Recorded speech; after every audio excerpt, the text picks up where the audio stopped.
ప్రేమగల పరలోకపు తండ్రి, సర్వశక్తియు సర్వాధికారము గల దేవా, ఎన్నటెన్నటికీ మారని మార్పులేని తండ్రి, మీ ప్రియకుమారుడు మా ప్రభు రక్షకుడు ఉన్నతముగా హెచ్చించబడిన యేసు క్రీస్తు వారి ధనికరమైన మహిమగల నామంలో మీ పరిశుద్ధ పాద సన్నిధిలో సాగిలపడి మిమ్మల్ని పూజించుకుంటూ ఆరాధిస్తూ ఉంటున్నాం. అంధకార సంబంధమైన అధికారం నుంచి మీరు మమ్మల్ని విడుదల చేసి మీ ప్రియకుమారుడైన యేసుక్రీస్తు వారి యొక్క రాజనివాసులుగా మమ్మల్ని చేసి ఉన్నందుకొరకై మిమ్మల్ని ఆరాధించుకుంటూ ఉన్నాం. ప్రియప్రభువా, అదృశ్య దేవుని యొక్క స్వరూపమయుండి సర్వ సృష్టికి ఆది సంభూతుడైనందుకొరకై స్తోత్రములు. సమస్తమును మీ వలనే కలిగిన ఆయన ప్రియప్రభువా, మీ నోటి మాట చేత సమస్తమును మీరు కలగజేసి మీ మహత్తు గల మాట చేత సమస్తమును నిర్వహించుచూ ఉన్నందుకొరకై మిమ్మల్ని ఆరాధిస్తూ ఉంటున్నాము నాయన. సంఘములో తరతరములకు సదాకాలము మీకే మహిమ కలుగునట్లుగా మీరు మమ్మల్ని ఏర్పరచుకున్నందుకొరకై స్తోత్రములు. ప్రియప్రభువా, దేవత్వం యొక్క సర్వ సంపూర్ణత మీ యందు నివసిస్తూ ఉన్నందుకొరకై మీకు వందనములు. బుద్ధి జ్ఞానుల సర్వ సంపదలు మీ యందే గుప్తములైన ఆయన, అందుకొరకై మిమ్మల్ని ఆరాధిస్తూ ఉంటున్నాం. ఈ దినాల్లో మా బైబిల్ పఠనం కొరకై కొలసీ పత్రికను మా దృష్టికి తీసుకుని వచ్చి మీరు కొన్ని వారాలుగా మాతో మాట్లాడుతూ వచ్చినందుకొరకై స్తోత్రాలు. ఈ దినం కూడా తండ్రి, నీ దాసుని మీరు బలపరిచి కరుణించి మహిమ పొందము. దేవా, మీ అద్భుత కార్యమును జరిగించము నాయన. వింటున్న ప్రతి హృదయాన్ని తాకండి, ప్రతి ఒక్క హృదయాన్ని మీరు నూతనపరచండి. రక్షణ లేని వారు రక్షించబడినట్లుగా దేవా మీరే కరుణించండి నాయన. నీ దాసుని బలపరిచి మహిమ పొందమని మీ రక్త ప్రోక్షణ క్రిందకు సమస్తమును తెచ్చుకుంటూ యేసు ప్రభు పరిశుద్ధ నామములో ప్రార్థించి వేడుకుంటూ ఉన్నాము తండ్రి. ఆమెన్.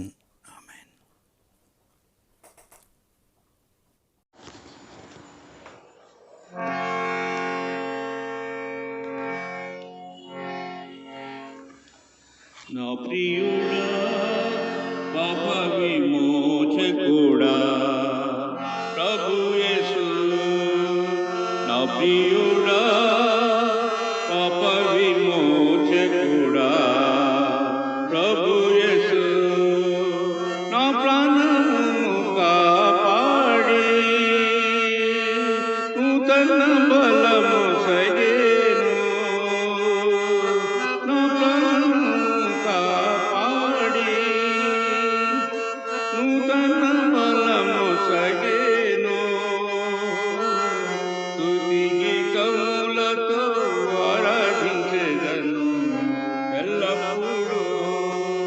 స్తుతికి కౌలతో ఆరాధించెదను ఎల్లప్పుడూ.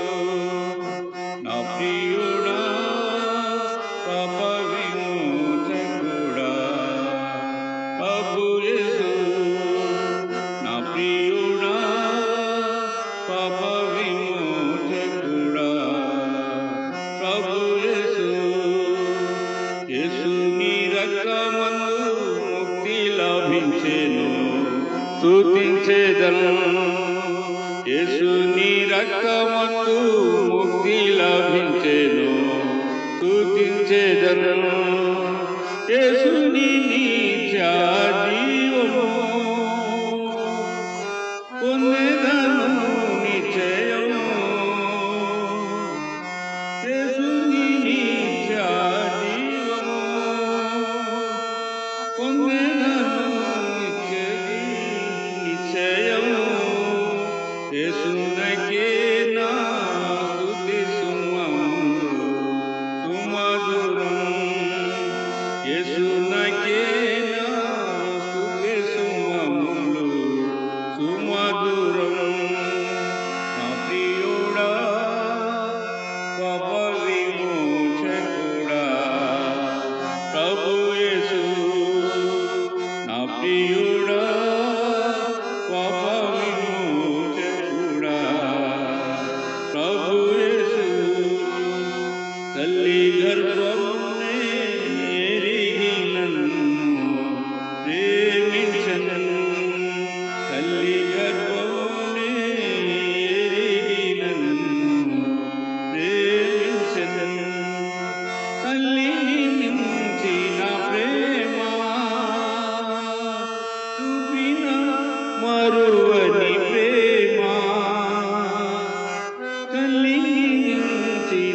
ప్రేమ చూపిన మరువని ప్రేమ తల్లి మరచిన మరువడేసు నిరతము తల్లి మరచిన మరువడేసు నిరతము నా ప్రియుడా పాప విమోచకుడా ప్రభు యేసు నా ప్రియుడా పాప విమోచకుడా ప్రభు యేసు సూర్యకాంత సుగంధ సునీల సువర్ణము సూర్యకాంత సుగంధ సునీల సువర్ణము సూర్య తేజస్సు మించిన ఆ వెలుగు రాజ్యములో సూర్య తేజస్సు మించిన ఆ వెలుగు రాజ్యములో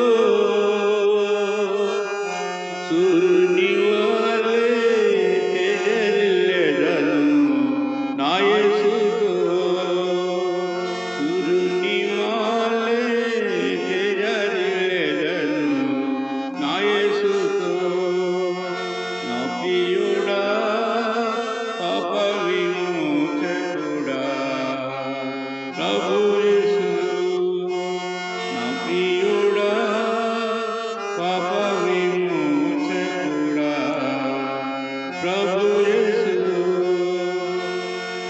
దూర శబ్దముతో నివరుదెంచు దూతలతో దూర శబ్దముతో నివరుదెంచు దూతలతో నాకై గాయపడిన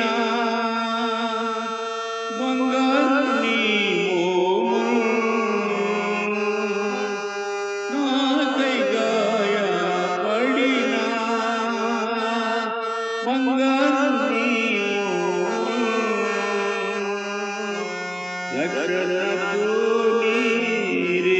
నిరీక్షించెదను వీక్షింపను రక్షణతో నిరీక్షించెదను వీక్షింపను నా ప్రియుడా పాప విమోచకుడా ప్రభు యేసు నా ప్రియుడా పాప విమోచకుడా ప్రభు యేసు సూర్య చంద్ర ఆకాశం దాటి నీ చెంతకు సూర్య చంద్ర ఆకాశం దాటి నీ చెంతకు జీవవృక్షమున చంద్ర జీవనదిని చేరి జీవవృక్షమున చంద్ర జీవనదిని చేరి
ప్రైజ్ ది లార్డ్. ప్రియమైన దేవుని సంగమా, ప్రభు అయిన యేసుక్రీస్తు నామంలో మీ అందరికీ నా హృదయపూర్వక వందనములు. మనము బైబిల్ స్టడీ నిమిత్తమై కొలస్సీలకు రాసిన పత్రికను ధ్యానం చేస్తూ ఉన్నాము. ఈ కొలస్సీలకు రాసిన పత్రికను 1వ అధ్యాయము 2వ అధ్యాయాన్ని మనము ఇప్పటి వరకు ధ్యానం చేసి ఉన్నాము. ఇందులో ప్రధానంగా మనం చూస్తే ఎందుకు అపోస్తలుడు అయినటువంటి పౌలు గారు ఈ పత్రిక సంఘానికి రాయటం జరిగింది అంటే, అపోస్తలుడు అయినటువంటి పౌలు గారు ఈ పత్రిక రాయడానికి గల ప్రధాన కారణం ఏంటి అంటే, సంఘాన్ని అపోస్తలుడు అయినటువంటి పౌలు గారు స్థాపించలేదు. అయితే ఎఫెసీ పట్టణంలో దేవుని యొక్క వాక్యాన్ని విని ఎపఫ్రా తన యొక్క సొంత ప్రదేశానికి వెళ్ళి అక్కడ దేవుని యొక్క వాక్యాన్ని ప్రకటించి ఈ కొలస్సీ పట్టణాన్ని అక్కడ స్థాపించినట్లుగా మనం గమనించగలము. అయితే ఒక 5 సంవత్సరాలలోపే ఈ సంఘం మీదకి అనేకమైనటువంటి దాడులు జరిగినాయి. ఒకటి ఫాల్స్ ఫిలాసఫీ, తర్వాత లీగలిజం, తర్వాత మిస్టిసిజం, తర్వాత ఎస్థెటిజం.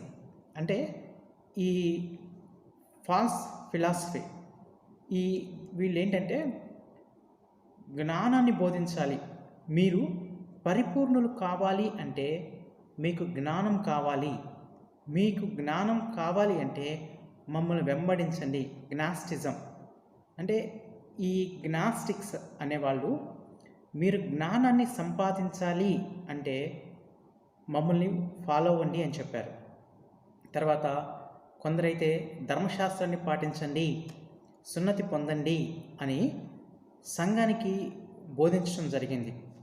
తర్వాత ఎస్థెటిజం అంటే ఏంటంటే ఈ దేవుడు అన్నిట్లో ఉంటాడు, సృష్టిలో కూడా దేవుడు ఉంటాడు కాబట్టి సృష్టి కూడా దేవుడు అని బోధించే వాళ్ళు బయలుదేరారు. ఇది సంఘం మీద పెద్ద ఎఫెక్ట్ చూపలేదు. కానీ తర్వాత మర్మాల గురించి మిస్టిసిజం అంటే మర్మయుక్తాలు, అంటే మర్మాలు బోధిస్తాము అంటే మీకు మర్మం ఉండాలి అని ప్రతిదాన్ని మర్మయుక్తంగా ఆలోచించేటువంటి వాళ్ళు. అయితే పౌలు గారు ఈ పత్రిక రాసేటప్పుడు డైరెక్ట్గా అబద్ధ బోధనలను ఖండించలేదు. కానీ అబద్ధ బోధనను ఎలా ఖండించాడంటే, యేసుక్రీస్తు ప్రభు యొక్క గొప్పతనాన్ని మొట్టమొదటిగా వాళ్ళకి తెలియచేస్తూ ఈ అబద్ధ బోధకులు ఏదైతే బోధిస్తున్నారో అది అబద్ధం అని వాళ్ళకి తెలియచేస్తున్నారు. ఇక్కడ మనం చూస్తే యేసుక్రీస్తు ప్రభు యొక్క గొప్పతనాన్ని ప్రకటిస్తున్నారు. 1వ అధ్యాయంలో మనం చూస్తే 13లో చూడండి, ఆయన మనలను అంధకార సంబంధమైన అధికారంలో నుండి విడుదల చేసి తాను ప్రేమించిన తన కుమారుని యొక్క రాజ్య నివాసులుగా చేసెను. ఆ కుమారుని యందు మనకు విమోచన అనగా పాపక్షమాపణ కలుగుచున్నది. ఆయన అదృశ్య దేవుని స్వరూపి అయి సర్వ సృష్టికి ఆది సంభూతుడై ఉన్నాడు. ప్రియులారా, ఈ పత్రిక మొత్తానికి కూడా కీవర్డ్స్ సర్వ సృష్టికి ఆది సంభూతుడు అంటే, కింద చూస్తే మనము ఏలైనగా ఆకాశమందున్నవియు భూమి ఎందున్నవియు దృశ్యమైనవి కానీ అదృశ్యమైనవి కానీ అవి సింహాసనములైనను ప్రభుత్వములైనను ప్రధానులైనను అధికారములైనను సర్వము ఆయన యందు సృజింపబడెను, సర్వము ఆయన ద్వారాను ఆయన బట్టి సృజింపబడెను.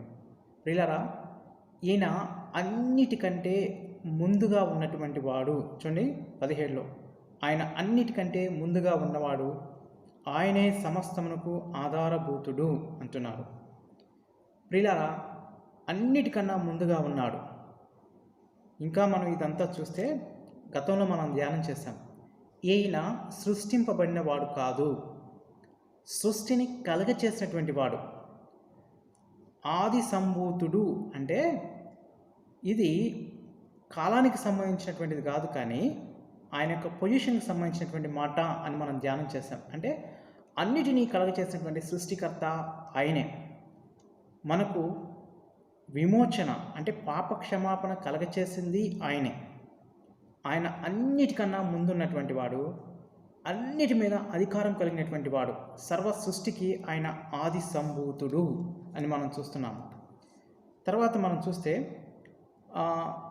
ఈ 1:27లో చూస్తే ఒక మర్మం గురించి మాట్లాడుతున్నాడు. ఏంటి ఆ మర్మం అంటే, ఆ, చూడండి, దేవుని వాక్యము అనగా 25లో మనము అనగా యుగములలోను తరములలోను మరుగు చేయబడినటువంటి మర్మమును సంపూర్ణంగా ప్రకటించుటకు మీ నిమిత్తము నాకు అప్పగింపబడిన దేవుని ఏర్పాటు ప్రకారము నేను ఆ సంఘమునకు పరిచారకుడనేతిని. అన్యజనులో ఈ మర్మం యొక్క మహిదైశ్వర్యం ఎట్టిదో అనగా మీ యందున్న క్రీస్తు మహిమ నిరీక్షణ ఉన్నాడన్న సంగతి. క్రీస్తు మహిమ నిరీక్షణ ఉన్నాడు అని చెప్తూ ఉన్నాడు. యేసుక్రీస్తు ప్రభు యొక్క దైవత్వాన్ని ఎవరు అర్థం చేసుకోలేరు. యేసుక్రీస్తు యొక్క అంటే దేవుని యొక్క వాక్యం మనం చదువుతున్నప్పటికి కూడా అందులో దాగి ఉన్నటువంటి మర్మాన్ని మనం గ్రహించగలం, కానీ అన్యులు ఎవడూ కూడా దాన్ని గ్రహించలేడు. ఇది ఒక మర్మము. మన యందున్నటువంటి క్రీస్తు మహిమ నిరీక్షణ ఉన్నాడు అని మనం గతంలో తెలుసుకున్నాము. తర్వాత మనం చూస్తే ఈ 2:4లో ఏమనుంది ఇక్కడ చూడండి, బుద్ధి జ్ఞానముల సర్వ సంపదలు ఆయన యందే గుప్తములై ఉన్నవి అంటున్నాడు. ప్రియులారా, ఈయన మొట్టమొదటి అధ్యాయంలో వచ్చేటప్పటికి ఈయన సర్వాధికారి అయినటువంటి దేవుడు, సర్వమును కలుగచేసినటువంటి దేవుడు, సర్వ సృష్టికి ఆది సంభూతుడు అని చెప్తూ ఏనే ఒక మర్మము.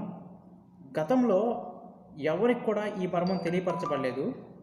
అయితే ప్రస్తుతము ఆ మర్మము దేవుడు మనకు తెలియచేశాడు. మీ యందున్నటువంటి క్రీస్తు మహిమ నిరీక్షణ ఉన్నాడు అని ఎవరైతే ఈ మిస్టరీస్ గురించి మాట్లాడుతూ ఉంటారో వాళ్ళను, అలాగే ఈయన అన్నిటికంటే ముందున్నటువంటి వాడు, ఈయన సృష్టింపబడిన వాడు కాదు, సర్వ సృష్టిని కలిగి చేసినటువంటి వాడు, సర్వ సృష్టిని తన మహత్తు గల మాట చేత నిర్వహిస్తున్నటువంటి దేవుడు అని తెలియచేస్తున్నాడు. ఇక్కడ ఈ బుద్ధి జ్ఞాన సర్వసంపదలు ఆయన యందే గుప్తమై ఉన్నాయంటే ఎవరైతే ఈ జ్ఞానాన్ని అన్వేషిస్తూ ఉన్నారో వారి కొరకు ఈ పౌలు గారు ఏమంటున్నారంటే, మీరు జ్ఞానం కావాలని వాళ్ళు వెంట వెళ్తున్నారు, కానీ బుద్ధి జ్ఞానము సర్వసంపదలు అన్నీ కూడా ఈయన యందే ఉన్నాయి అని చెప్తూ ఉన్నాడు. తర్వాత మనం చూస్తే 10లో చూడండి, ఏలైనగా దేవత్వం యొక్క సర్వ పరిపూర్ణత శరీరముగా క్రీస్తునందు నివసించుచున్నది. ప్రియులారా, దేవత్వం యొక్క సర్వ పరిపూర్ణత శరీరముగా క్రీస్తునందు నివసిస్తూ ఉన్నది. మరియు ఆయన యందు మీరు సంపూర్ణులై ఉన్నారు. ఆయన సమస్త ప్రధానులకును అధికారులకు శిరస్సై ఉన్నాడు. ఆయన యందు మీరు సంపూర్ణులై ఉన్నారు అంటున్నారు. ప్రియులారా, ఒక విశ్వాసి ఆత్మీయంగా ఎదుగుటకు కావలసినటువంటి ప్రతి విధమైనటువంటి ఎదుగుదలకు కావలసినటువంటి అన్నీ కూడా యేసుక్రీస్తు ప్రభు వారిని బట్టి మనకు అనుగ్రహింపబడినవి. ఒక రకంగా చెప్పాలంటే ఇది మన యొక్క జన్మ హక్కుగా యేసుక్రీస్తు ప్రభువుని బట్టి మనం పొందాము. అంతేకాని మనము జ్ఞానాన్ని పొందాలని ఈ అబద్ధ బోధకుల వైపుకి మనం వెళ్ళాల్సిన అవసరం లేదు. బుద్ధి జ్ఞానము సర్వసంపదలు ఆయన యందే ఉన్నాయి. ఆయన యందు మీరు పరిపూర్ణులు అని చెప్తూ ఉన్నాడు. ఇక ధర్మశాస్త్రం గురించి మాట్లాడుతూ ఉన్నప్పుడు ధర్మశాస్త్రాన్ని మీరు పాటించాలి అన్నప్పుడు ఇక్కడ పౌలు గారు అంటున్నాడు చూడండి,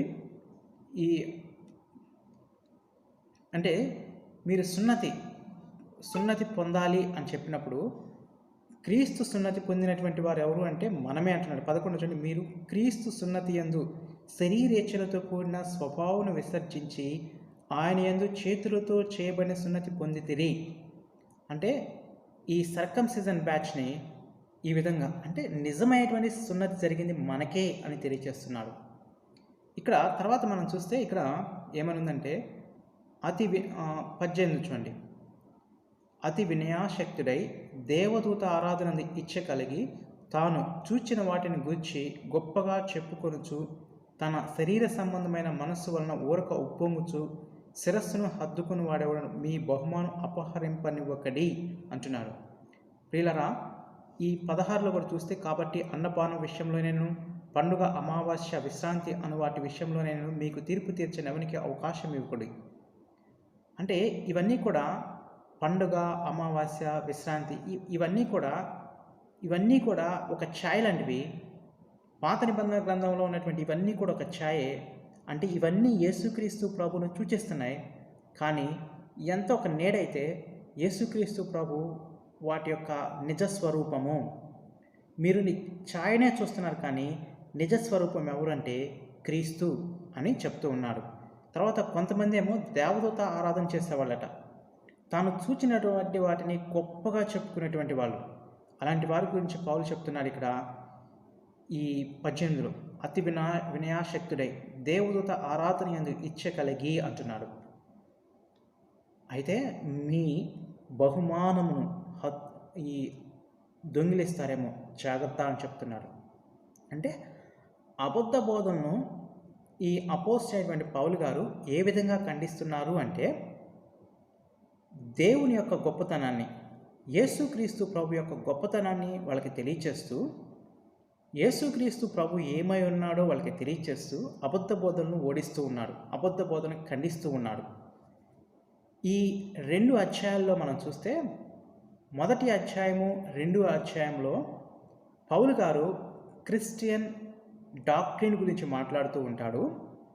తర్వాత వచ్చేటప్పటికి క్రిస్టియన్ ప్రాక్టీసెస్ గురించి మనం చూస్తాము.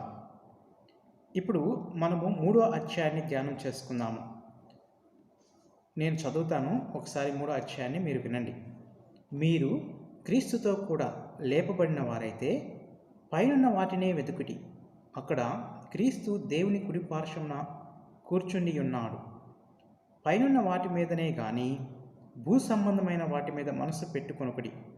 ఏలైనగా మీరు మృతి పొందితిరి, మీ జీవము క్రీస్తుతో కూడా దేవుని యందు దాచబడి ఉన్నది.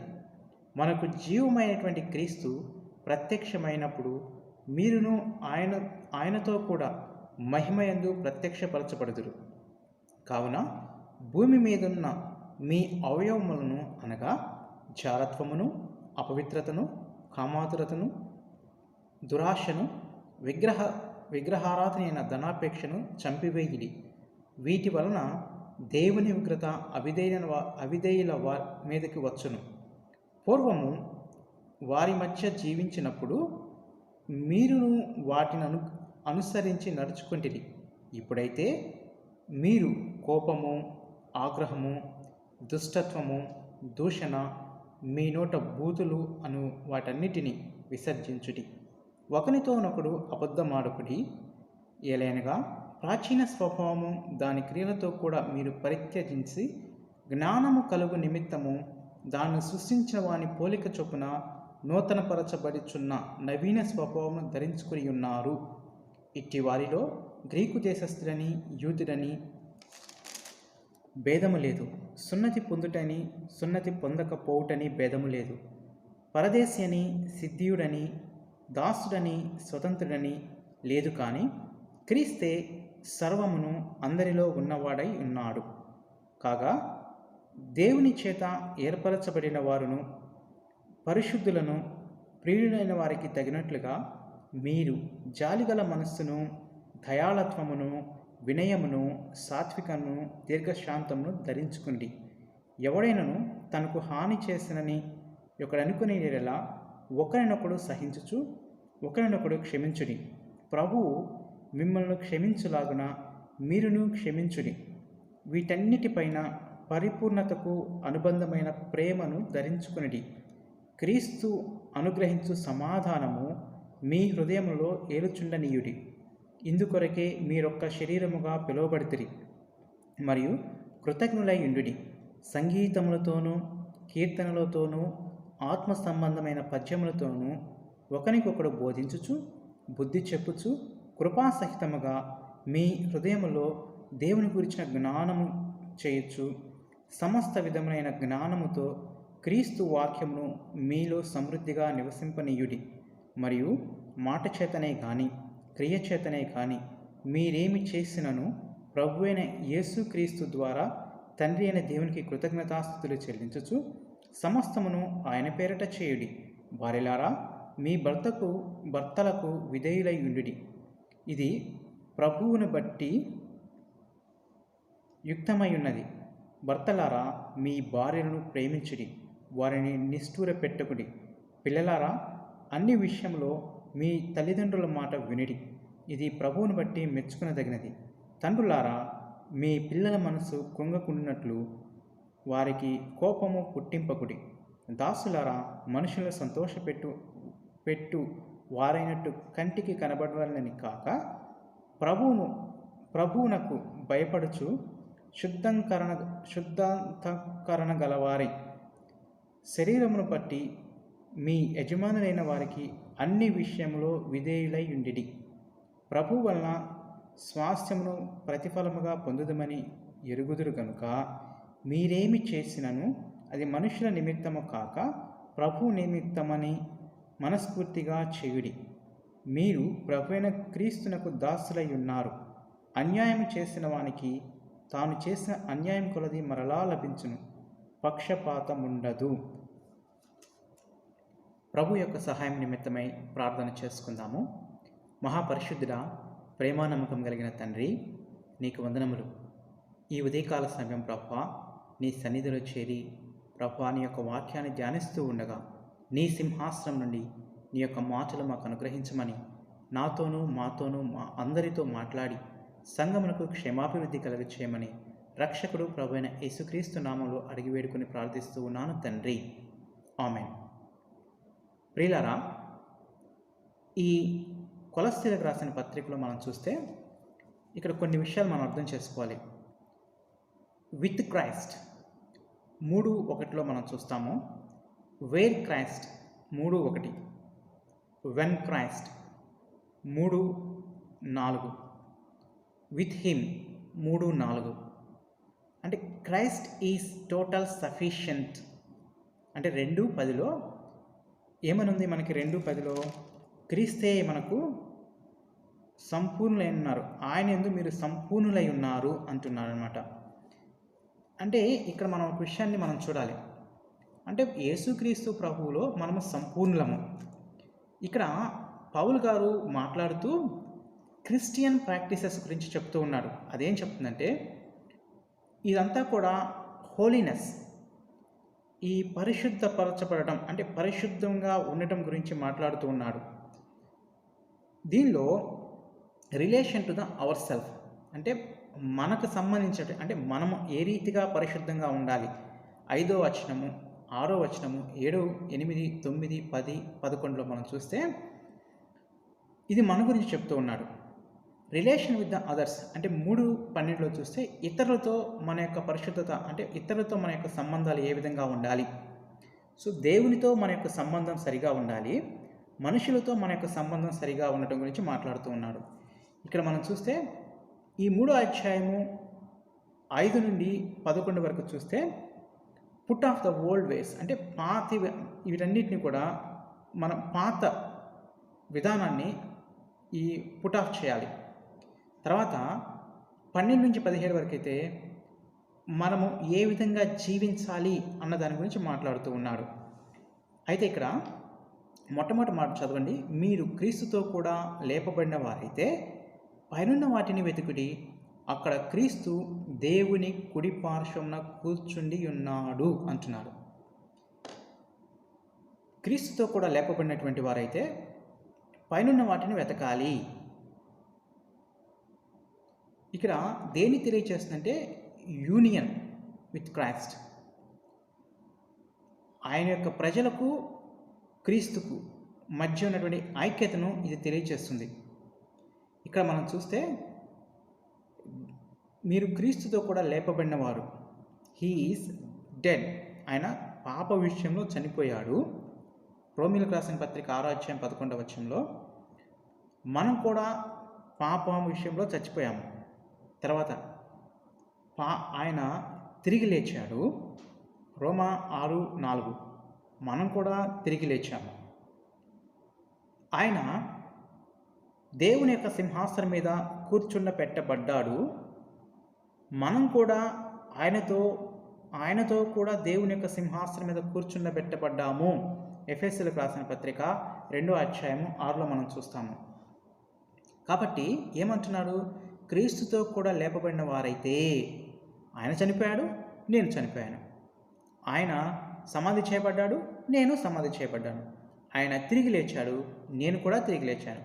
ఆయన దేవునితో కూడా కూర్చుండబెట్టబడ్డాడు, నేను కూడా కూర్చుండబెట్టబడ్డాను. అంటే దేవునితో, యేసుక్రీస్తు ప్రభువారితో మనకున్నటువంటి ఐక్యతను ఇది తెలియచేస్తుంది. అయితే ఏమంటున్నాడు? ఈ క్రీస్తు దేవుని కుడిపార్శ్వన కూర్చుండబెట్టబడి ఉన్నాడు అంటున్నాడు. ఇక్కడ ఒక విషయాన్ని జ్ఞాపకం చేసుకోవాలి. దేవుని యొక్క కుడిపార్శ్వన కూర్చుండబెట్టబడడం ఇది దేన్ని తెలియచేస్తుంది అంటే ఇది అధికారాన్ని తెలియచేస్తూ ఉంది. యేసుక్రీస్తు ప్రభు వారికి ఉన్నటువంటి గొప్ప అధికారాన్ని తెలియచేస్తుంది. ఇక్కడ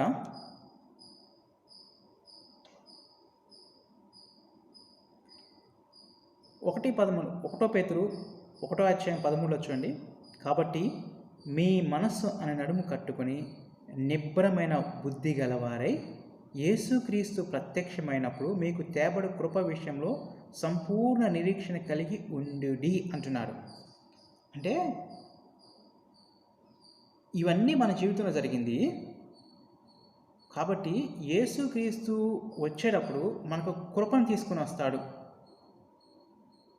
అంటే మన యొక్క మనస్సుని ఈ ఆత్మ సంబంధమైనటువంటి విషయాల మీద ఉంచాలి అని చెప్తున్నాడు. అంటే 2వ వచనం చూడండి. ఇక్కడ పైన వాటి మీదనే కానీ భూ సంబంధమైన వాటి మీద మనసు పెట్టుకొనకడి అంటున్నాడు. ఏలైనగా మీరు మృతి పొందితిరి. చూడండి, ఈ ఆత్మ సంబంధమైనటువంటి విషయాల మీదే మనము మనసు పెట్టుకోవాలి, కానీ శరీర సంబంధమైనటువంటి విషయాల మీద మనం మనసు పెట్టుకోకూడదు అని చెప్తూ ఒకసారి మనం పైకి వెళ్దాము. 1వ వచనంలోకి వెళ్దాం. రైట్ హ్యాండ్ అంటే దేవుని యొక్క కుడి పార్శ్వన కూర్చుండబెట్టడము ఇది దేన్ని తెలియజేస్తుంది అంటే ఆయనకున్నటువంటి అధికారాన్ని తెలియజేస్తుంది. ఒకసారి మనము హెబ్రీయులకు రాసిన పత్రిక రండి. హెబ్రీయులకు రాసిన పత్రిక 1వ అధ్యాయంలో 3వ వచనం చూడండి. అక్కడ ఏమని ఉందంటే,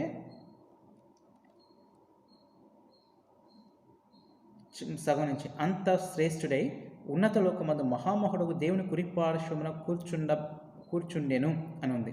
13లో కూడా ఒకసారి చూడండి. 13లో, నేను నీ శత్రువులను నీ పాదములకు పీఠముగా చేయి వరకు నా కుడి పార్శ్వమున కూర్చుండుము అంటున్నాడు. ఇది విశ్రాంతిని అంటే యేసుక్రీస్తు ప్రభువారు విశ్రాంతి తీసుకున్నట్లుగా మనం చూడగలము.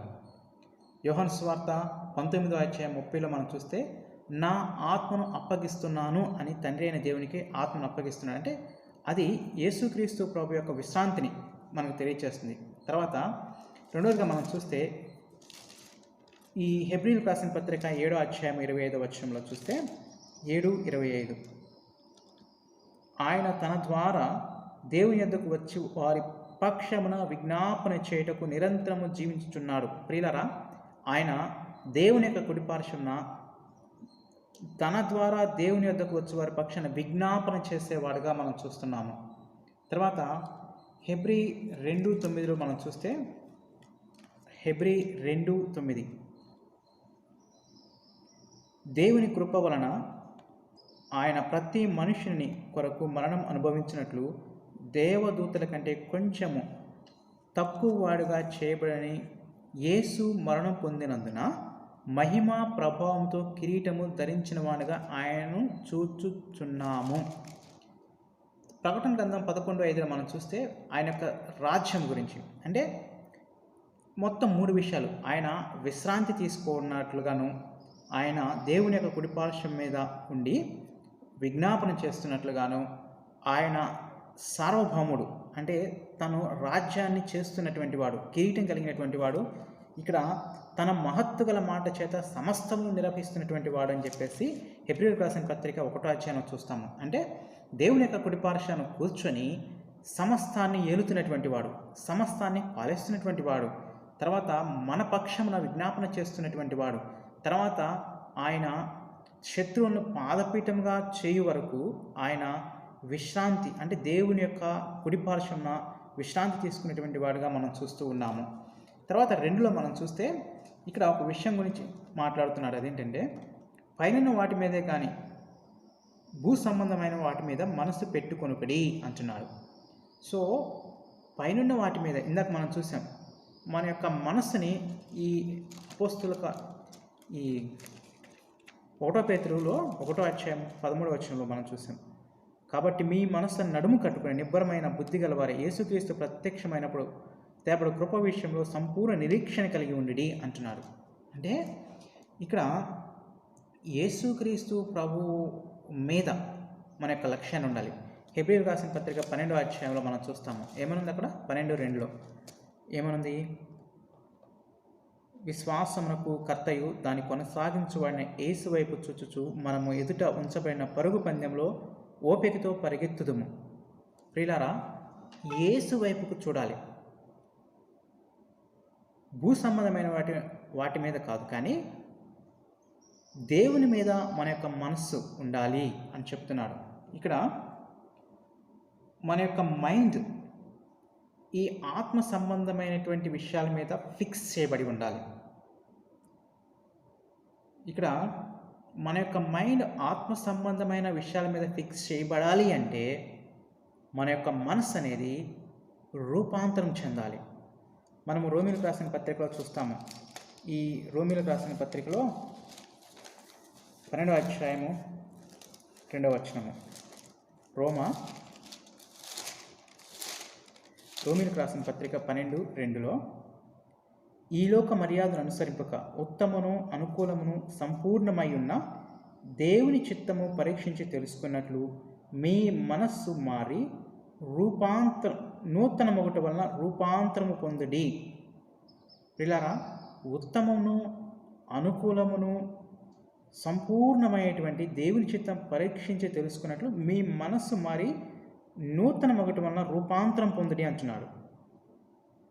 అంటే మన యొక్క మనస్సు అనేది రూపాంతరం చెందాలి. అంటే ఏది ఉత్తమమైనటువంటిది, ఏది సంపూర్ణమైనది, ఏది దేవుని చిత్తమైనటువంటిది అని తెలుసుకోవాలంటే మనం రూపాంతరం చెందాలి. దానికోసం మనం ఏం చేయాలంటే దేవుని యొక్క వాక్యానికి సమయాన్ని కేటాయించాలి. తర్వాత ప్రార్థనలో సమయాన్ని కేటాయించాలి. సహవాసం కలిగినటువంటి వారుగా మనం ఉండాలి. అనవసరమైనటువంటి వ్యర్థమైనటువంటి వాటి విషయంలో మనము సమయాన్ని కేటాయించేవారుగా కాకుండా ప్రార్థన, వాక్యము, దేవుని యొక్క సహవాసం కలిగినటువంటి వారుగా మనం ఉండాలి. అప్పుడు మన యొక్క మనస్సు దేవునితో వ్యక్తిగతంగా మన యొక్క పాపాన్ని ఒప్పుకుంటూ దేవునితో వ్యక్తిగతంగా మనం ఆయన దగ్గరికి వెళుతూ ఉన్నప్పుడు ఆయన మన యొక్క పాపాలు మనకు తెలియచేస్తూ మనం ఒప్పుకున్నప్పుడు మరింత సత్యంలోనికి ఆయన నడిపిస్తూ మన యొక్క దోషాన్ని ఆయన కడిగివేస్తూ పవిత్రపరుస్తూ ఆయన అనేక సత్యాలు మనకు తెలియచేస్తూ ఉంటాడు. అంటే దేవునితో వ్యక్తిగత సంబంధము మనం కలిగి ఉన్నప్పుడు మన యొక్క మనస్సు రూపాంతరం చెందుతుంది. ఏది ఆత్మ సంబంధమైనటువంటిది, ఏది శరీర సంబంధమైనటువంటిది అని తెలుసుకునేటువంటి వివేచన మనకు కలుగుతుంది. ఇక్కడ మనము 2 విషయాలు జ్ఞాపకం చేసుకోవాలి. మనకు 2 రకాలైనటువంటి పౌరసత్వాలు మనకున్నాయి. అదేంటి అంటే పరలోక సంబంధమైనటువంటి పౌరసత్వము, ఈ భూ సంబంధమైనటువంటి పౌరసత్వము. ఒక దైవజనుడు ఏమంటా అంటే ఇక 2-3 వచనాలు ఒకసారి చూడండి. నేను ఒకసారి చదువుతాను. పైనున్న వాటి మీదనే కానీ భూ సంబంధమైన వాటి మీద మనసు పెట్టుకున్నది ఏలైనగా మీరు మృతి పొందితిరి, మీ జీవము క్రీస్తుతో కూడా దేవుని యందు దాచబడి ఉన్నది అంటున్నాడు. ఒక దైవజనుడు అంటాడు, క్రైస్తవుని యొక్క కాళ్ళు భూలోకంలో ఉండాలి, తల పరలోకంలో ఉండాలి అంటాడు.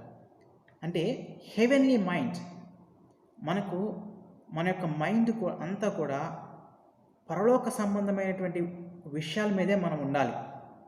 అది ఎలా తెలుసుకుంటామంటే దేవునితో మనకున్నటువంటి అనుదిన సహవాసాన్ని బట్టి, దేవునితో వ్యక్తిగతమైనటువంటి జీవితాన్ని బట్టి, ప్రార్థన, వాక్యము, ధ్యానాన్ని బట్టి మన యొక్క మనస్సు రూపాంతరం చెందుతుంది.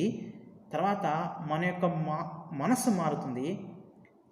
మనము భూలోకాల్లోనే అంటే ఈ లోకంలోనే పరలోకాన్ని మనం అనుభవించగలము. ప్రియులారా, ఒక విషయాన్ని మనం జ్ఞాపకం చేసుకుందాం. మనకు కొన్నిసార్లు విదేశాలకు వెళ్తాం. అమెరికాలో ఇండియా యొక్క రాయబారుల యొక్క కార్యాలయం ఒకటి ఉంటుంది.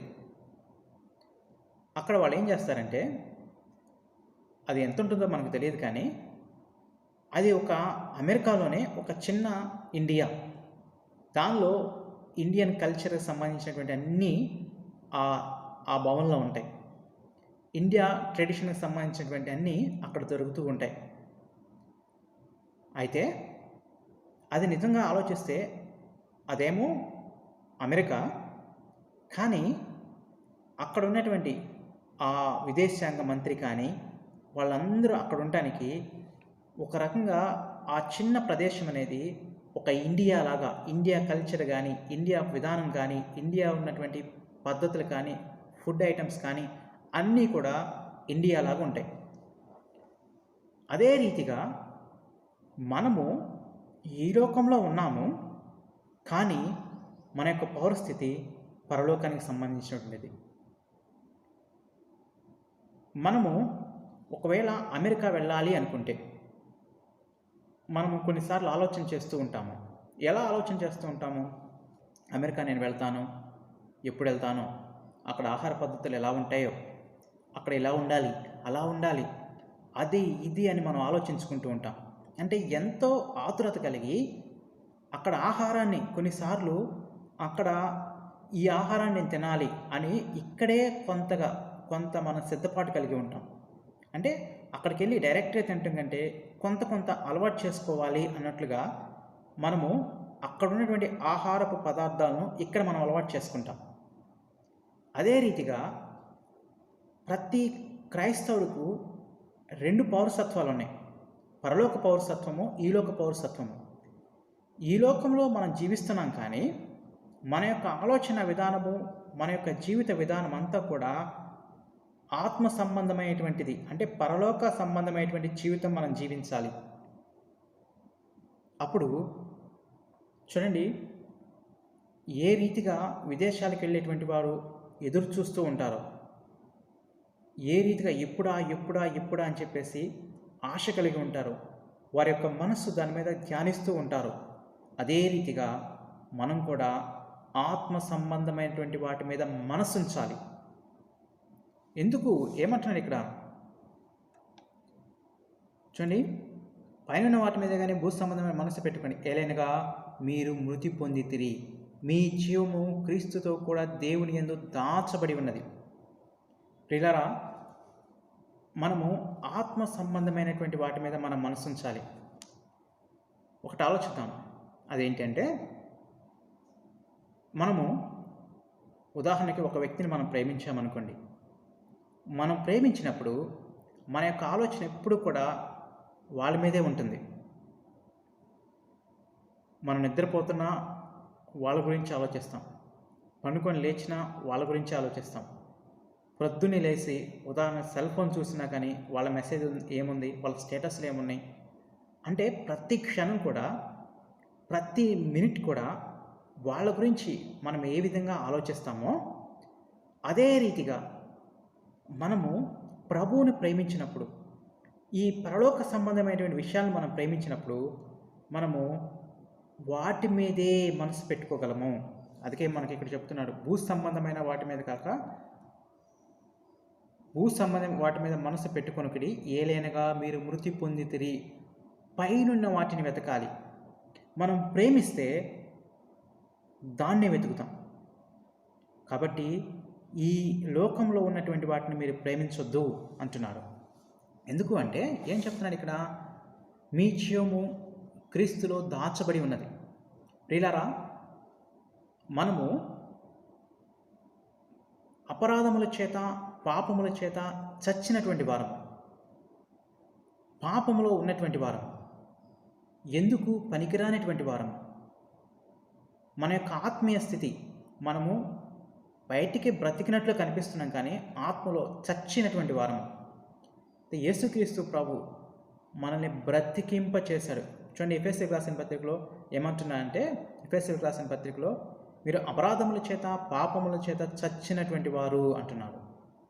అయితే క్రీస్తు మనను బ్రతికించాడు అని మనం చూస్తాం. ఒకసారి యేసుక్రీస్తు ప్రభు గురించి మనం చూస్తే, ఆయన ఇది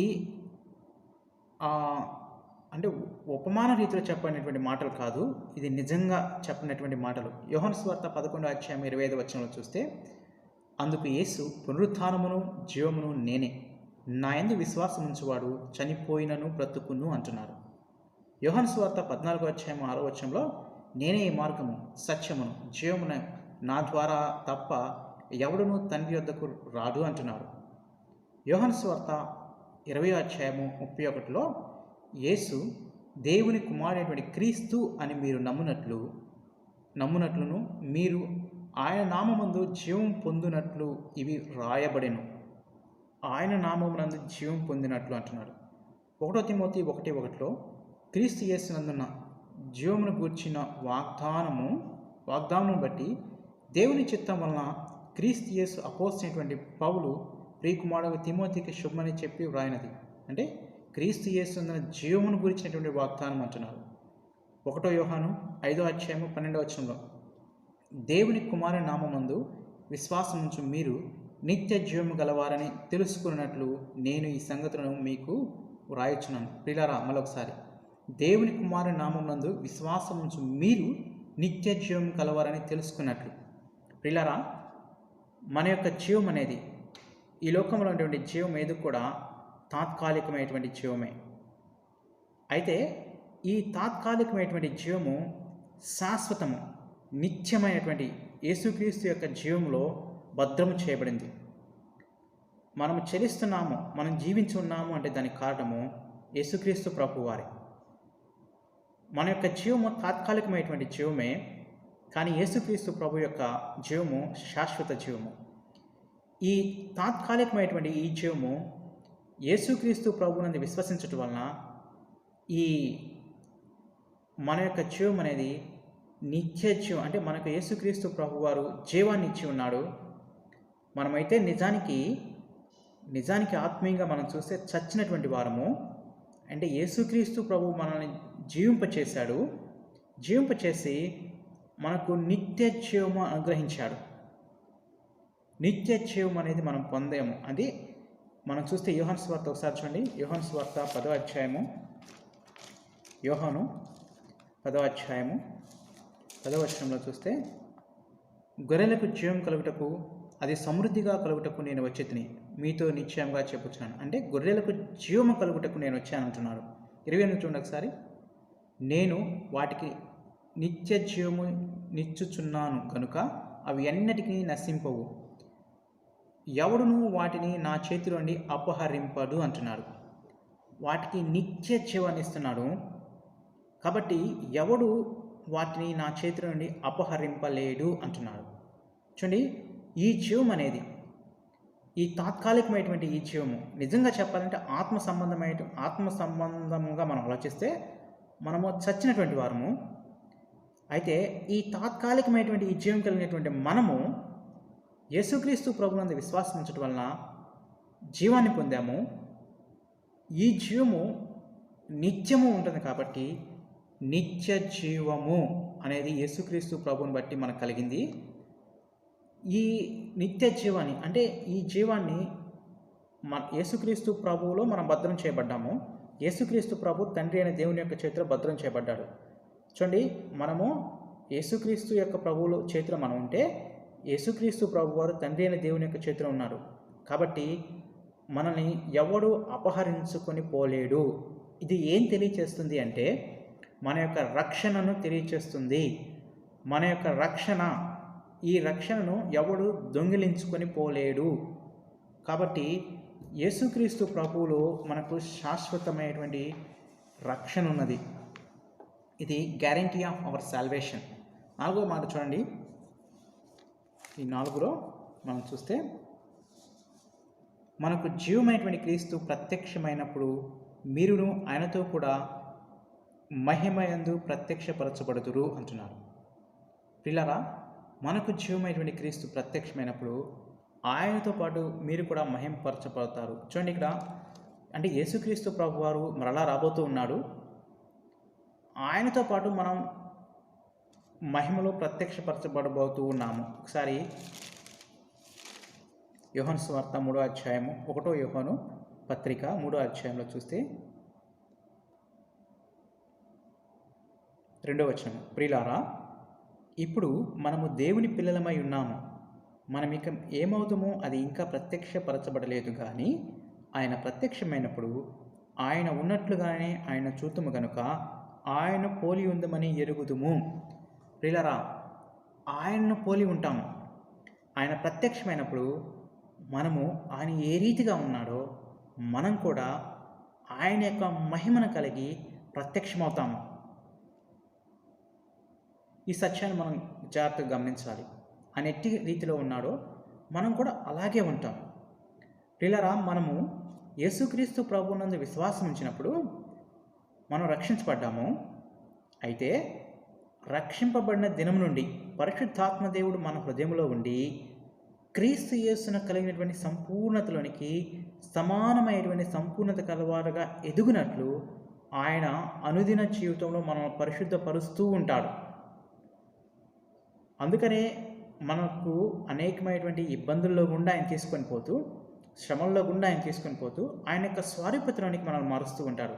కాబట్టి ఆయన ప్రత్యక్షమైనప్పుడు ఆయన వలె మనం ఉండాలి అని చెప్తున్నారు. ఇక్కడ 5వ వచనం నుంచి చూడండి. 5వ వచనంలో మనం చూస్తే 5 నుండి 11 వరకు మనం చూస్తే ఒకసారి, కావున భూమి మీద ఉన్న మీ అవయవములను అనగా చారత్వమును, అపవిత్రతను, కామాతురతను, దురాశను, విగ్రహారాధన ధనాపేక్షను చంపివేయుడి. వీటి వలన దేవుని ఉగ్రత అవిధేయుల మీదకు వచ్చును. ప్రియులారా చూడండి, కావున భూమి మీద ఉన్న మీ అవయవములు అంటున్నాడు. అనగా జారత్వం ఒకటి, అపవిత్రత, కామాతురతను, దురాశను, విగ్రహారాధన ధనాపేక్షను, ఇక్కడ 6 వీటిని చంపివేయాలి. ఎందుకు? వీటి వలన దేవుని ఉగ్రత అవిధేయుల మీదకు వచ్చును. పూర్వము వారి మధ్య జీవించినప్పుడు మీరును వీటిని అనుసరించి నడుచుకుంటిరి. ఇప్పుడైతే మీరు చూడండి, కోపము, ఆగ్రహము, దుష్టత్వము, దూషణ మీ నోట బూతులను వాటిని విసర్జించుడి అంటున్నారు. ప్రియులారా, టోటల్గా పైనున్న వాటినేమో చంపివేయమంటున్నాడు, క్రిందున్న వాటినేమో విసర్జించుడి అంటున్నాడు. పైనున్న 6 చంపాలి, క్రిందున్నటువంటి ఈ 5ని మనము విసర్జించాలి. టోటల్గా మనం చూస్తే 11 విషయాలు.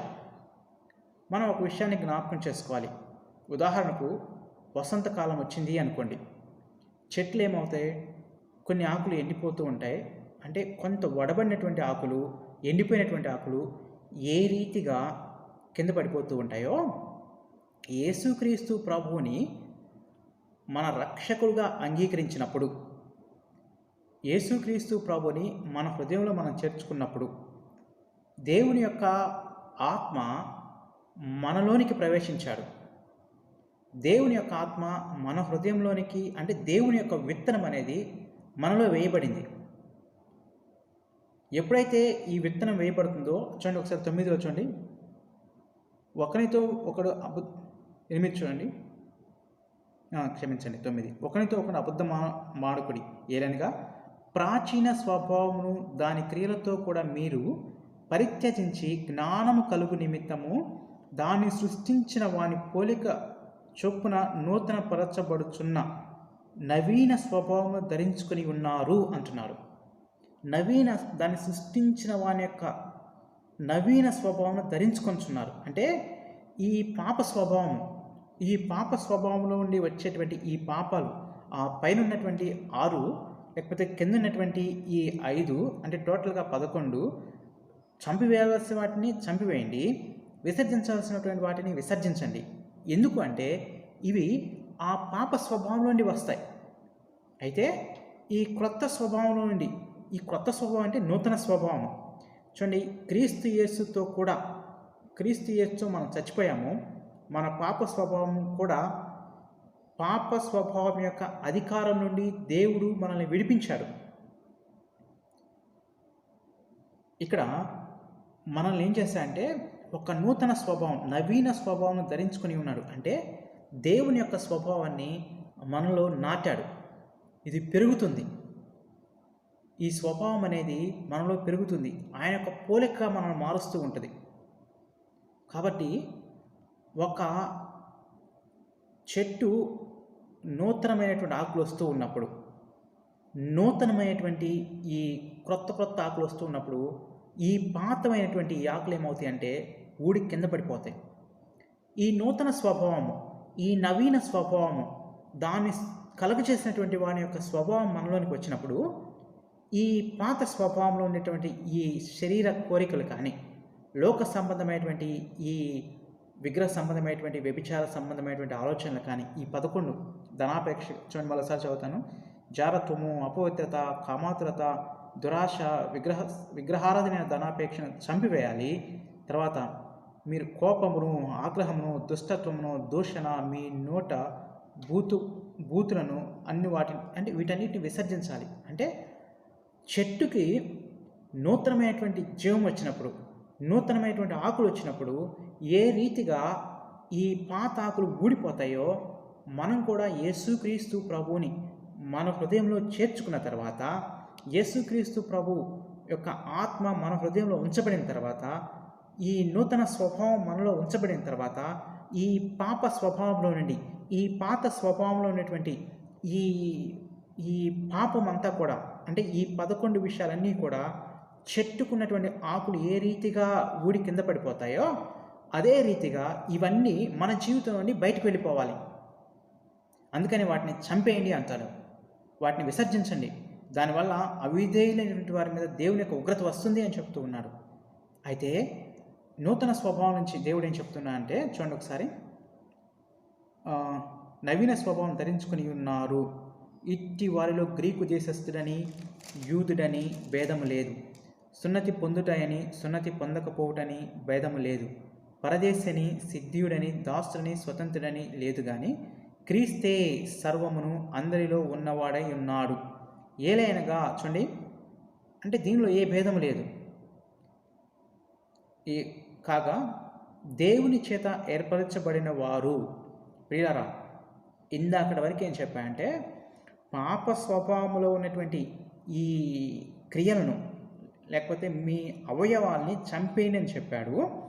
ఇప్పుడు నుంచి ఏం చెప్తున్నా అంటే మీరు పరిశుద్ధులను, ప్రియులైన వారికి తగినట్లు మీరు జాలిగల మనస్సును, దయాళత్వమును, వినయమును, సాత్వికమును, దీర్ఘశాంతమును ధరించుకోవాలి అంటున్నారు. టోటల్గా ఈ నూతన స్వభావం నుండి 10 విషయాలు మాట్లాడుతూ ఉంటాడు. నేను జాలిగల మనస్సు, దయాళత్వము, వినయము, సాత్వికము, దీర్ఘశాంతము, తర్వాత ఒకరినొకరు కింద చూస్తే కింద ఎవడైనా తనకు హాని చేసినని అనుకునేలా ఒకరినొకడు సహించుకొనుచు ఒకరినొకడు క్షమించుడి, ప్రభువు మిమ్మల్ని క్షమించలాగున మీరును క్షమించుడి. వీటన్నిటికీ పైన పరిపూర్ణతకు అనుబంధమైన ప్రేమను ధరించుకోండి. క్రీస్తు అనుగ్రహించు సమాధానము మీ హృదయంలో ఏలుచుండనీయుడి. ఇందుకొరకే మీరొక్క శరీరముగా పిలువబడితిరి. మరియు కృతజ్ఞులై ఉండి సంగీతములతోనూ కీర్తనలతోనూ ఆత్మ సంబంధమైన పద్యములతోనూ ఒకరికొకడు బోధించుచు బుద్ధి చెప్పుచు కృపా సహితముగా మీ హృదయములో దేవుని గురించిన జ్ఞానము చేయొచ్చు. సమస్త విధములైన జ్ఞానముతో క్రీస్తు యొక్క వాక్యమును సమృద్ధిగా నివసింపనీయుడి. మరియు మాట చేతనే గాని క్రియ చేతనే గాని మీరేమి చేసినను ప్రభువైన యేసు ద్వారా తండ్రి అయిన దేవునికి కృతజ్ఞతాస్తుతులు చెల్లించుచు సమస్తము ఆయన పేరట చేయుడి అంటున్నారు. అంటే మనం ఏం చేసినా కానీ యేసుక్రీస్తు పేరట మనం చేయాలి. యేసుక్రీస్తుని బట్టి కృతజ్ఞతాస్తుతులు చెల్లించాలి. ఇందాకేమో 11 విషయాలు మీరు విసర్జించాలి, చంపివేయాలని చెప్పాడు. ఇక్కడ 10 విషయాల గురించి మాట్లాడుతున్నాడు. అంటే ఈ పరిశుద్ధులకు తగినట్లుగా మనం ఉండాలి అంటే వీటిని మనం అభ్యాసం చేయాలి, వీటిని మనం ఫాలో కావాలి. ఒకటి, జాలి కలిగినటువంటి మనస్సు, దయాళత్వము, వినయము, సాత్వికము, దీర్ఘశాంతము, ఒకరినొకరు సహించుకోవటము, ఒకరినొకరు క్షమించుకోవటము, ప్రేమ కలిగి ఉండటము, సమాధానంతో ఏలుచుండటము, కృతజ్ఞతలు తెలియచేయటం. అంటే ఇవి 10 విషయాల గురించి మాట్లాడుతూ ఉన్నాడు. అంటే 13లో చూడండి ఒకసారి, వీటన్నిటి కూడా ఏమంటాడు, వీటన్నిటికీ పైన పరిపూర్ణతకు అనుబంధమైన ప్రేమను ధరించుకోవాలి అంటున్నాడు. పరిపూర్ణతకు ప్రేమ ఉంటే చూడండి, యేసుక్రీస్తు ప్రభువారు ధర్మశాస్త్రం గురించి మాట్లాడుతూ ఆజ్ఞలన్నింటిలో ప్రధానమైనటువంటి ఆజ్ఞ ఏంటి అన్నప్పుడు ఈ ఆజ్ఞలన్నింటినీ, ఈ 10ని 2గా మార్చేశాడు. అదేంటి అంటే, దేవునితో నీ పూర్ణాత్మతో నీ పూర్ణ బలంతో, అంటే దేవుని సేవించడం గురించి మాట్లాడుతూ దేవునితో సమాధానము, మనుష్యులతో సమాధానము. మనకు కానీ దేవునితో సమాధానం ఉంటే మనుషులతో సమాధానం ఉంటుంది. దేవునితో సమాధానం ఉంది కానీ మనుషులతో సమాధానం లేదన్నా, లేకపోతే మనుషులతో సమాధానం ఉంది దేవునితో సమాధానం లేదు అంటే ఈ రెండు కూడా అబద్ధమే. ఎవరికైతే దేవునితో సమాధానం ఉంటుందో మనుషులతో కూడా సమాధానం ఉంటుంది. నాకు మనుషులతో సమాధానం ఉంది అంటే దేవునితో సమాధానం లేదు. దేవునితో సమాధానం ఉంది మనుషులతో సమాధానం లేదు అంటే అది కూడా అబద్ధమే. ఈ ఆజ్ఞను 2గా, అంటే మనకు దేవునితోనూ మనుషులతోనూ సమాధానం గురించి మాట్లాడుతున్నాడు. ఇవన్నిటికీ మెయిన్ బేస్ ఏంటి అంటే ప్రేమ. మనం ప్రేమించినప్పుడు ఎదుటి వాళ్ళకి ద్రోహం చేయలేం. ప్రేమ అన్నిటినీ ఓర్చుకొను, అన్నిటినీ నిరీక్షించును. ఒకసారి కొరింథీయులకు రాసిన పత్రిక 13లో మనం చూస్తే, కొరింథీ 13వ అధ్యాయము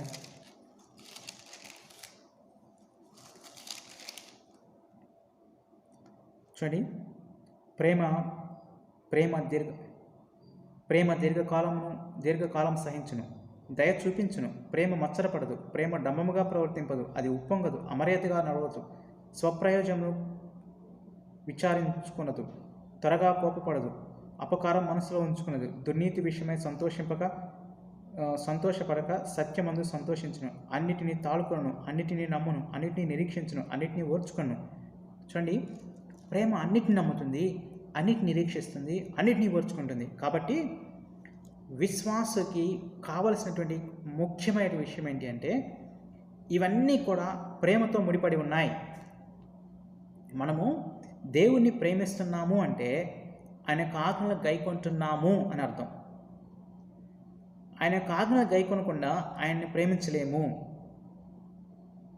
ఎవరైతే యేసుక్రీస్తు ప్రభువుని ప్రేమిస్తున్నాను అని చెప్తూ ఉన్నాడో వాడిలో నుండి నీతి క్రియలు బయట కనిపించాలి. దేవుణ్ణి ప్రేమించేటప్పుడు క్రియలు మనలోంచి కనిపిస్తూ ఉంటాయి. యేసుక్రీస్తు ప్రభువునందు విశ్వాసం ఉంచినవాడు నీతిమంతుడిగా చేయబడతాడు అంటున్నాడు. సో అప్పటి నుండి మన కొరకు సిద్ధపడినటువంటి క్రియలు మనలో కనిపిస్తూ ఉంటాయి. యాకోబు అంటాడు, క్రియలు లేనటువంటి విశ్వాసం వ్యర్థము అంటాడు. పౌలు గారు అంటారు, యేసుక్రీస్తు ప్రభువునందు విశ్వాసం ఉంచినట్లయితే నీవు నీతిగా ఎంచబడతావు, అంటే నీతిమంతుడిగా చేయబడతావు. మనము యేసుక్రీస్తు ప్రభువునందు విశ్వాసం ఉంచడం వల్ల నీతిమంతుడిగా చేయబడ్డాము. విశ్వాసం ఉంచినప్పుడు దేవుని మనం ప్రేమిస్తాము. దేవుని ప్రేమించినప్పుడు ఆయన యొక్క ఆజ్ఞను మనం నెరవేరుస్తున్నామని అర్థం. అదే రీతిగా ఆయన్ని మనం ప్రేమించినప్పుడు ఆయన యొక్క ఆజ్ఞలు, ఆయన ఏదైతే చెప్పాడో క్రియలు లేనటువంటి విశ్వాసము అంటున్నాడో దాని విషయంలో, అంటే దేవుణ్ణి ప్రేమిస్తే ఆయన ఆజ్ఞలకు మనం లోపడతాము. ఆయనది విశ్వాసం ఉంచాము, ఆయన ప్రేమిస్తున్నాము, అంటే ఆయన యొక్క ఆజ్ఞకు లోపడుతున్నాము, అంటే క్రియలు మనలో కనిపిస్తాయి. క్రైస్తవుని యొక్క విషయంలో ప్రేమ కలిగి మనం ఉండాలి. ఇవన్నీ ఇక్కడ ఏవైతే చెప్పాడో ఇవన్నీ మన జీవితంలో ఉండాలి అంటే ప్రేమ, జాలి కలిగినటువంటి మనస్సు కానీ, దయాళత్వం కానీ, వినయము కానీ, సాత్వికం కానీ, దీర్ఘశాంతం కానీ, ఒకరినొకరిని సహించుకోవటం కానీ, ఒకరినొకరు క్షమించడం కానీ, ప్రేమ ధరించుకోవటం కానీ, సమాధానం మనలో ఏలనివ్వటం కానీ, లేకపోతే కృతజ్ఞత తెలియచేయడం, వీటన్నిటికీ కావాల్సినటువంటిది ఏంటంటే ప్రేమించడం. మనం ప్రభువుని ప్రేమించాలి, మనుషులను ప్రేమించాలి. కాబట్టి ఈ పరిపూర్ణతకు అనుబంధమైనటువంటి ప్రేమను ధరించుకోవాలి అని చెప్తూ ఉన్నాడు. తర్వాత చూడండి, క్రీస్తు యొక్క చూడండి, మీ హృదయం చూడండి, ఈ 16 చూద్దాం. సంగీతములతోనూ కీర్తనలతోనూ ఆత్మ సంబంధమైన పద్యములతోనూ ఒకరినొకరు బోధించుచు బుద్ధి చెప్పుచు కృపాసహితముగా మీ హృదయంలో దేవుని గురించిన జ్ఞానము చేయొచ్చు, సమస్త విధమైన జ్ఞానముతో క్రీస్తు వాక్యమును మీలో సమృద్ధిగా నివసింపనీయుడి. సో ఒకరినొకరు కీర్తనలతో కానీ ఆత్మ సంబంధమైన పద్యములతో కానీ ఒకరినొకరు బోధించుకొనచ్చు, ఒకరినొకరు బుద్ధి చెప్పుకొనచ్చు, కృపాసహితంగా దేవుని గురించిన సహించుచు మీ హృదయంలో దేవుని గురించిన జ్ఞానము చేయొచ్చు, సమస్త విధమైన జ్ఞానముతో క్రీస్తు యొక్క వాక్యాన్ని మన హృదయంలో సమృద్ధిగా నివసింపచేయనివ్వాలి. అంటే దేవుని యొక్క వాక్యము మనలో నివసిస్తూ ఉన్నప్పుడు, దేవుని యొక్క వాక్యాన్ని మనం కలిగి ఉన్నప్పుడు, దేవుని యొక్క వాక్యాన్ని ధ్యానిస్తూ, దేవుని యొక్క వాక్యాన్ని ఇతరుల దగ్గర నుంచి నేర్చుకోవడం, అంటే ప్రార్థన కానీ వాక్యధ్యానం కానీ లేకపోతే సహవాసం కలిగి ఉండటం కానీ, ఎప్పుడైతే దేవునితో వ్యక్తిగతంగా లేకపోతే ఇతరులు మనం సరిచేసేటువంటి విషయాల్లో కానీ, లేకపోతే దేవుడు మనతో మాట్లాడినప్పుడు, అంటే అందుకే ఇక్కడ చెప్తూ ఉన్నాడు ఏమని 16లో, ఒకరినొకడు బోధించుచు బుద్ధి చెప్పుచు కృపాసహితంగా మీ హృదయంలో దేవుని గురించిన గానము చేయొచ్చు, సమస్త విధమైన జ్ఞానముతో క్రీస్తు వాక్యాన్ని మన హృదయంలో ఏలనివ్వాలి. అంటే క్రీస్తు యొక్క వాక్య సమృద్ధిగా నివసింపనివ్వాలి. ఒకవేళ ఇతరులు మనకు చెప్పినప్పుడు, ఇతరులు మనకు బోధిస్తూ ఉన్నప్పుడు, ఇతరులు మనకు కొన్ని విషయాలు తెలియజేస్తున్నప్పుడు మనము వాటిని తీసుకోవడానికి సిద్ధంగా లేము అంటే, ఇలారా దేవుడు వాక్యం ద్వారా మాట్లాడతాడు, సంఘంలో ఉండే విశ్వాసుల ద్వారా మాట్లాడతాడు. అయితే ఈ మాట్లాడేటువంటి ఈ విశ్వాసులు ప్రేమ కలిగి సత్యాన్ని చెప్పాలి. నువ్వు చెప్తున్న సత్యమే, కానీ దానిలో ఉండాలి. ఆ రీతిగా మనమంతా కూడా ఒకళ్ళనొకళ్ళు పురికొల్పుకుంటూ మనమందరం కూడా క్రీస్తు యొక్క స్వరూపతనికి మనం మార్చబడాలి. దేవుని యొక్క వాక్యాన్ని సమృద్ధిగా మనలో నివసింపనివ్వాలి అంటున్నాడు. చూడండి 17లో, మరియు మాట చేతనే కానీ క్రియ చేతనే కానీ మీరేమి చేసినాను ప్రభువు అయిన యేసుక్రీస్తు ద్వారా తండ్రి అయిన దేవునికి కృతజ్ఞతాస్తుతులు చెల్లించుచు సమస్తము ఆయన పేరట చేయుడి. తర్వాత ఈ 18 నుండి 25 వరకు ఏం మాట్లాడుతున్నా అంటే కుటుంబంలో ఉన్నటువంటి వ్యక్తుల గురించి, తర్వాత ఈ పని చేసేటువంటి వ్యక్తులు ఏ విధంగా పనిచేయాలన్న విషయం గురించి మాట్లాడుతున్నాడు. ఒకసారి చదువుదాము. భార్యలారా మీ భర్తలకు విధేయులై ఉండుడి, ఇది ప్రభువుని బట్టి యుక్తమై ఉన్నది. భర్తలారా మీ భార్యను ప్రేమించుడి, వారిని నిష్ఠూర పెట్టుకుడి. ప్రియులారా, ఇది గతంలో మన రోమిలకు రాసిన పత్రికలో కూడా ధ్యానం చేశాము. భార్య భర్త కుటుంబంలో అంతస్తు విషయంలో ఇద్దరు సమానమే. ఇక్కడ ఎఫెసీకి రాసిన పత్రికలో కూడా మనం చూస్తాం ఈ విషయాన్ని. భార్య భర్త ఇద్దరు సమానమే. ఇక్కడ ఏమంది? భార్య భర్తలకు విధేయులైండుడి. భార్యలారా మీ భర్తలకు విధేయులైండుడి అంటున్నాడు. అంటే ఒక భార్య తన యొక్క భర్తకు విధేయత చూపించాలి. ఎందుకు అంటే క్రీస్తుని బట్టి. ఆమె ఎదురు చెప్పడానికి అనేకమైనటువంటి కారణాలు ఉన్నాయేమో, కానీ క్రీస్తుని బట్టి విధేయత చూపించాలి. శారా యొక్క విషయంలో మనం చూస్తాం, తన యొక్క యజమానుడు అంటూ ఎక్కడా కూడా తనకి ఎదురు చెప్పినట్లుగా మనం చూడలేం. చూడండి, తర్వాత భర్తలకు ఏం చెప్తున్నాడు? భర్తలారా మీ భార్యను ప్రేమించుడి, వారిని నిష్ఠూర పెట్టకుడి అంటున్నాడు. భార్య ఏమో భర్తకు విధేయత చూపించాలి, భర్త ఏమో భార్యను ప్రేమించాలి. వీళ్ళిద్దరు కలిసి పిల్లల్ని పెంచాలి. ప్రియులారా, పిల్లల్ని పెంచే విషయంలో మనము ఏ రీతిగా జీవిస్తామో దాన్ని అనుసరించే మన పిల్లలు నేర్చుకుంటారు. మన యొక్క పిల్లలు పెంచే విషయంలో మనం చాలా జాగ్రత్తగా ఉండాలి. మనం జీవించే జీవిత విధానం సరిగా ఉండకుండా పిల్లలు సరిగా జీవించాలంటే వాళ్ళు జీవించరు. కాబట్టి పిల్లలకు మనము రోల్ మోడల్గా మనం ఉండాలి. మన యొక్క కుటుంబం అనేది ఒక చిన్న సంఘము.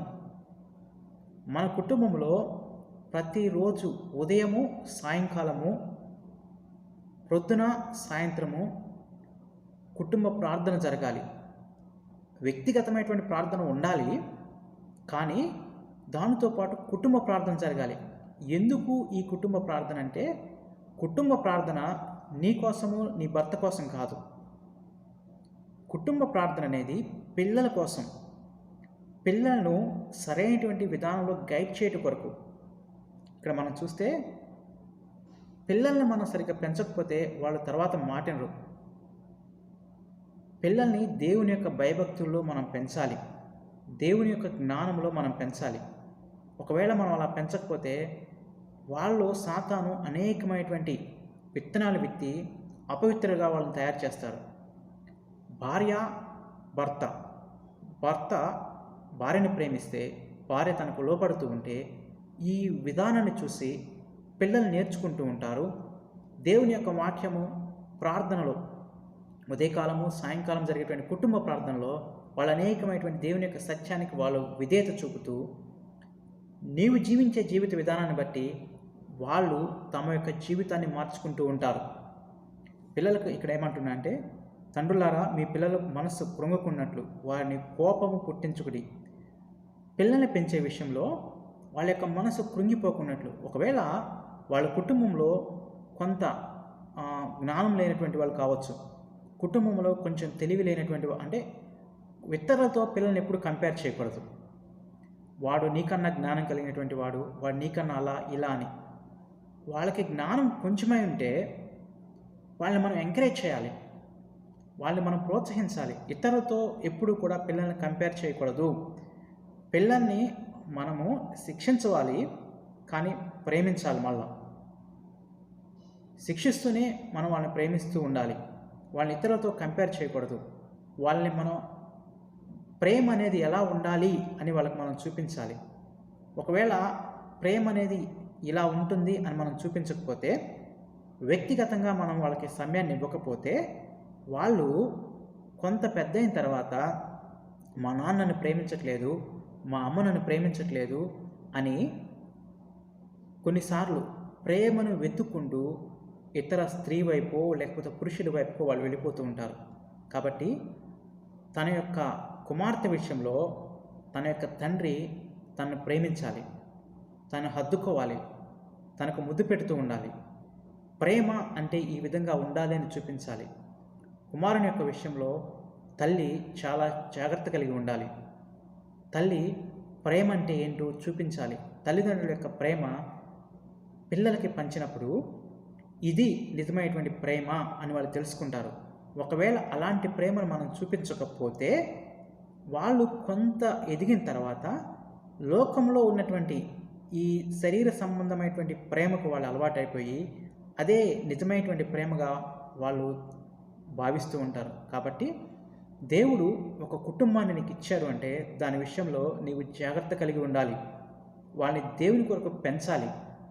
దాని కొరకు నిన్ను నీవు సిద్ధపరచుకోవాలి. నీ యొక్క ప్రవర్తన సరిగా ఉండాలి. దేవుని యొక్క వాక్యం ఏ విధంగా చెప్తుందో కుటుంబం గురించి ఆ విధంగా నువ్వు లోబడాలి. వాళ్ళని పెంచుతూ ఉండాలి. వారిని దేవుని యొక్క భయభక్తుల్లోనికి తీసుకుని రావాలి.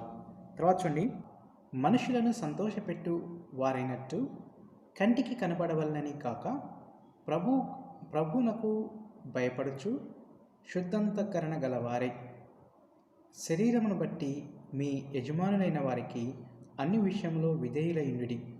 ప్రభు వలన స్వాస్థ్యము ప్రతిఫలముగా పొందుదుమని ఎరుగుదురు కనుక మీరేమి చేసెను అది మనుషుల నిమిత్తము కాక ప్రభు నిమిత్తము మనస్ఫూర్తిగా చేయుడి.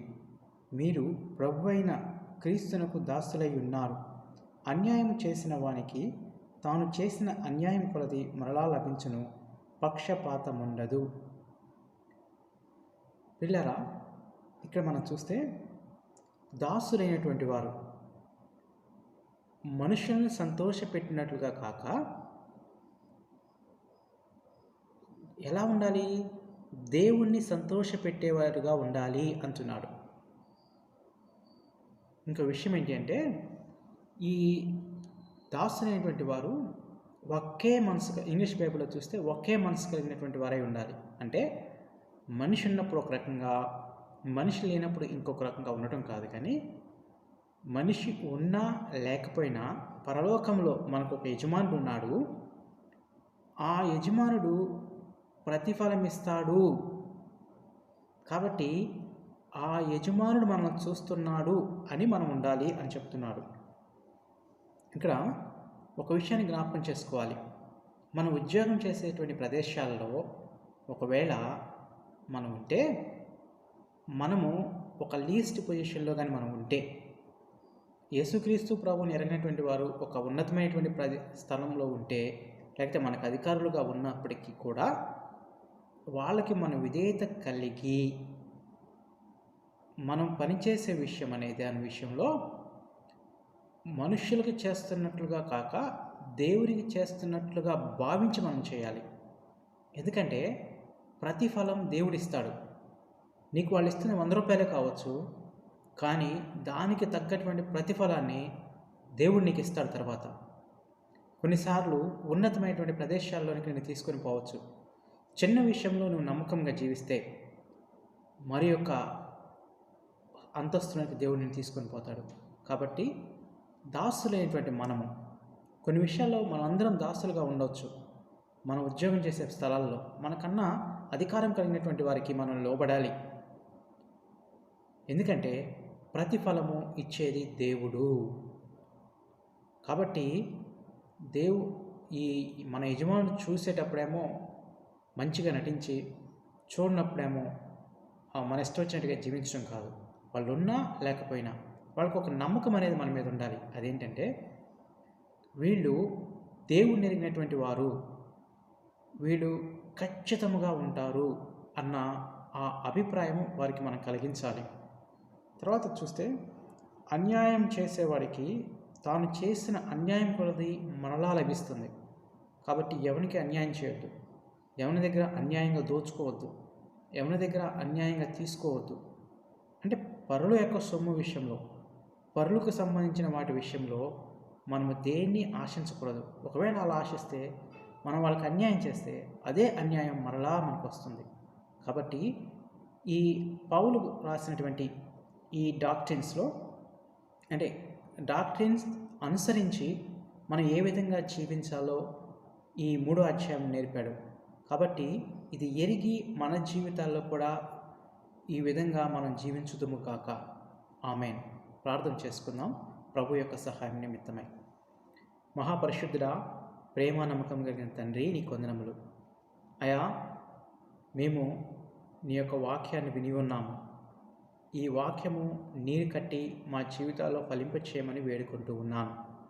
దేవా, మీ యొక్క సన్నిధి మాకు తోడుగా ఇవ్వండి అయా. మేము క్రీస్తుతో కూడా ప్రభువా జీవించినాము కనుక పైనున్న వాటిని మేము వెతుకుటకు సహాయం చేయండి అయా. భూ సంబంధమైన వాటిని మేము చంపివేసి విసర్జించి అయా, మీరు ఏదైతే అనుసరించమంటున్నారో, ఏదైతే నూతనంగా మాలోనికి మీరు మీ యొక్క ఆత్మను పంపి ఉన్నారో దాని యొక్క స్వభావమును మేము కలిగి ఉన్నాం కనుక దాన్ని అనుసరించి నీ యొక్క క్రియలు, నీ యొక్క నీతి క్రియలు మా జీవితంలో మేము కలిగి ఉండటకు సహాయం చేయండి అయా. కుటుంబ విషయంలో మీరు మాతో మాట్లాడి ఉన్నారు. మా కుటుంబంలో మేము ఏ రీతిగా మా కుటుంబాన్ని కట్టుకున్నాలో మీరు మాకు నేర్పించండి. అంతేకాకుండా మేము పనిచేసే స్థలాల్లో మేము ఏ రీతిగా పనిచేయాలో, ఏ విధంగా మేము జీవించాలో మీరు మాకు నేర్పించి మా సంఘం అంతటిని మీరు భద్రపరిచి నీ కృపలో కాపాడమని వేడుకుంటూ ఉన్నాను దేవా. ప్రస్తుతము ప్రపంచమంతా కూడా కరోనా వైరస్ వ్యాపిస్తూ ఉండగా నీ కృపలో మా సంఘంలో ఉండే విశ్వాసులను, మా సంఘంలో ఉండే ప్రతి వ్యక్తిని నీ చేతికి అప్పగించుకుంటూ నీ యొక్క ఆత్మచేత మమ్మల్ని నింపి మీరే భద్రపరచమని రక్షకుడు ప్రభు అయిన యేసుక్రీస్తు పుణ్యనామంలో అడుగుచున్నాను తండ్రి. ఆమెన్. తండ్రి అనే దేవుని యొక్క ప్రేమ, కుమారుడైనటువంటి యేసుక్రీస్తు కృప, పరిశుద్ధాత్మ దేవుని యొక్క అన్యోన్య సహవాసము ఇక్కడ కూడి ఉన్న మనకును సకలలోక పరిశుద్ధులకును ఇప్పుడు ఎల్లప్పుడూ సదాకాలం తోడై నడిపించును కాక. ఆమెన్. Praise the lord. ప్రభువుకు స్తోత్రం.